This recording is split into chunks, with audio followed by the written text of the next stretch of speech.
Getting you ready for game day. I'm WCCO's Mike Max, ready to tackle everything football, from the Vikings and Gophers' upcoming games to exclusive conversations with players, coaches, and more.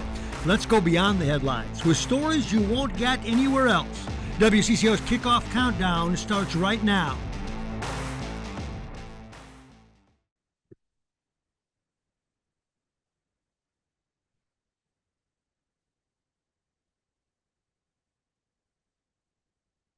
Yes, sir. Well, it's a fun activation for homecoming against the Boilermakers, but it's called the Big Ass Keg of Soap.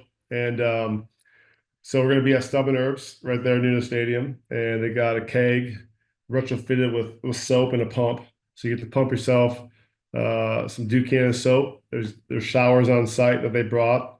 So after, the full day of festivities and the fun we're going to have Saturday leading up to the game, you can get a little refresh before game day and game starts. So Stubborn Herbs, like I said, soaps on hand, showers will be there. And those that can't make it to the game, you can go to your local Target or Walmart and grab your own body wash or check out Ducan.com for all the goods. They've approached me with it, and hygiene has always been an important thing. And High Country's one of their soaps. I love, like, it's a birchwood. Birchwood's in this soap. I love the smell. So for me, hygiene, smells are super important. So it was a no-brainer. Obviously, be on campus. I think that was the biggest thing of joining forces and highlighting what they do and what they stand for. So those are two big things.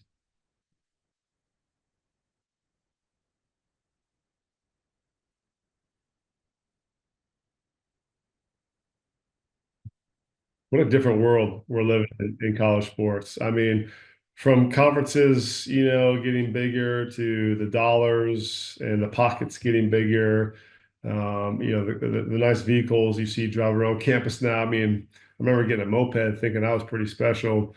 And now, not that there's Lamborghinis, but pretty fancy cars around campus. I mean, the game's changed drastically, but I'm happy to see the athletes are being compensated for the work. There's going to be, a check and balance here one day of what it looks like, but it's changed the game obviously with transfer portal and everything. So, and Minnesota's kind of stuck in the middle with it. We got, you know, obviously good athletes that come through, and PJ does a great job of really getting the most out of these guys. But then the challenge is keeping guys because it's all about how much you paying me, right? And so that's the difference. But I do love this team, young quarterback. They always play tough, physical. And Ohio State last week was just obviously a great team. They paid for a lot of these great athletes. So, when you play a team like that, it's just different. But I'm looking forward to what they're going to bring tomorrow night.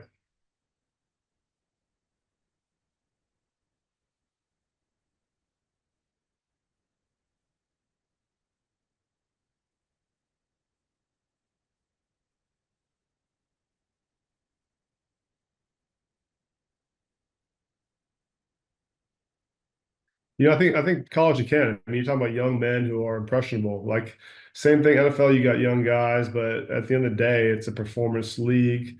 And with the right leadership, it's not a conversation. It may be in the back of minds of some, but not really, because you do have that common goal. And like I said, with the right leaders, that's the focus: is doing your job, getting on the field, getting the wins. Because at the end of the day, you just want to win championships. And the financial part is a big piece of it, but like, it's different when you're a 25-year-old man when you're an 18-year-old kid, in a sense. And so, I imagine college locker rooms are a little bit different, but the same idea. You're just a competitor. You want to get out there, you want to play, and you want to win.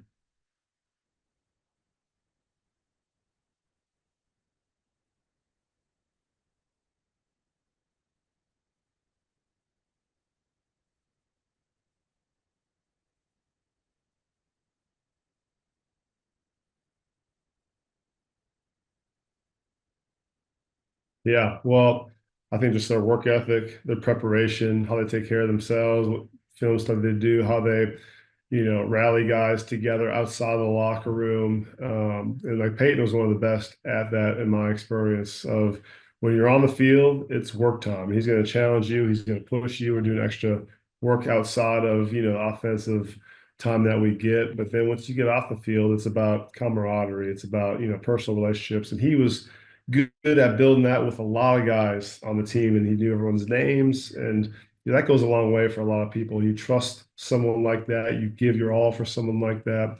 And Tom, the same way. And so I think that's ultimately what you want in a leader, is someone that's going to go the distance of the time they put in physically, mentally, emotionally into the sport, and as someone who's just a gamer. And like when they're on the field, you got a chance to win any game.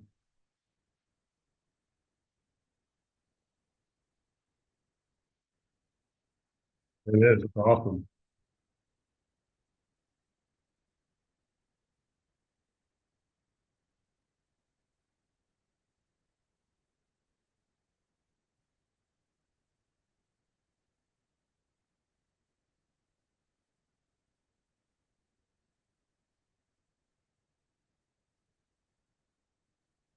A little bit for sure. Because my first year, I arrived, I redshirted, but it was a reality check, and like this is Big Ten football, and everyone is big, strong, fast, and I remember just that first camp being like, man, I don't know if I got it, and being homesick because, like you said, being a small town kid, I had this idea I was going to go to a St. John's University Division III school nearby, and just the comforts. I had these comforts, and so being out of my comfort zone, being in this Big Ten league was challenging, but for me, that was a driving factor though too. Like, okay, well, I got to prove myself. I got to work harder, and that's how I made it in my career. Was I was just going to outwork people.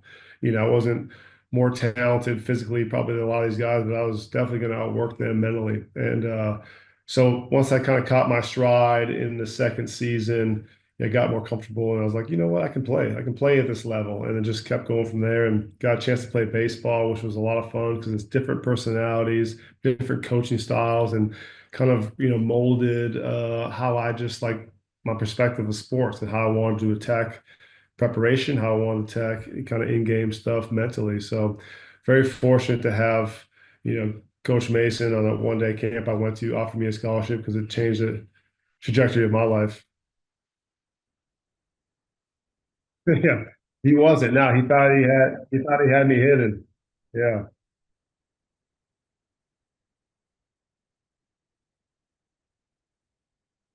yeah.